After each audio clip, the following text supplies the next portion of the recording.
Just listen to this video and see what some pastors are doing.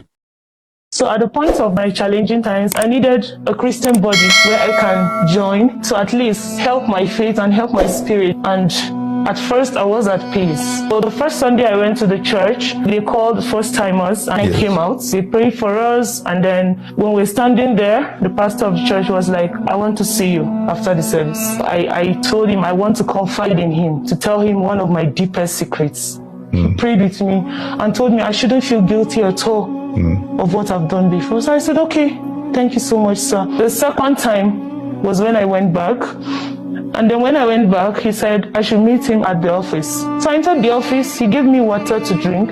All of a sudden, I started feeling dizzy. I started feeling dizzy. I felt like I was sleepy, but I wasn't sleepy when I was coming. So what happened? Is this the pastor or someone else? No, the pastor. The pastor. So he started telling me, you're a beautiful lady. You have a very good body structure.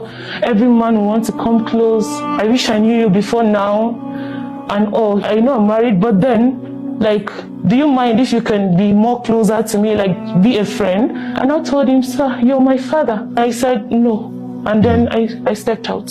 I reached home. I thought that was all. He started sending me messages, started sending me voice notes, started sending me pictures of his private areas. The first time he sent, I thought it was a mistake, and I replied, sorry, pastor, I think this is not for me.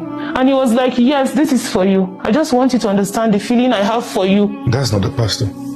That's a wolf in sheep's clothes. He kept sending messages, kept calling every day. When I pick, the first thing he draws my attention is, Jesus loves you.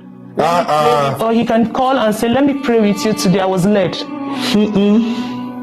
And then at the end of the call, that's when he will now talk about love. Fast forward, he told me to come.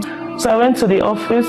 When he came, he entered the office, and then the same thing he did. He just gave me the water bottle. But I noticed it was already open. The seal was opened already. You drank it again? I drank it. I was thirsty. You drank it again? I drank it. Drank it again? Yes. I was thirsty. I don't know what came over. I was so thirsty. I had to drink. Then I was sitting on the chair. He sat on the table edge. Then he started touching me, making advances. And then he told me, no matter how I shout, nobody is going to hear me.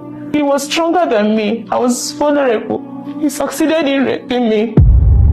And when I came back to my consciousness, I was just crying. I was so emotional. But I noticed he wasn't bothered. It was something like it was normal to him. Immediately I go back home. I saw his call again. He said on Tuesday Bible study, I should come and see him in church. So I went to church. You went to church? Yes. Who preached? Him.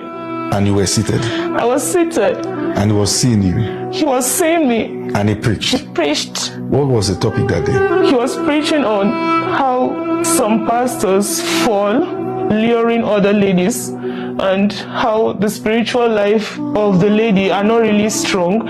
So he was encouraging the youths to be sensitive and not to just take spirituality casual. He was encouraging the youths to be on fire for God.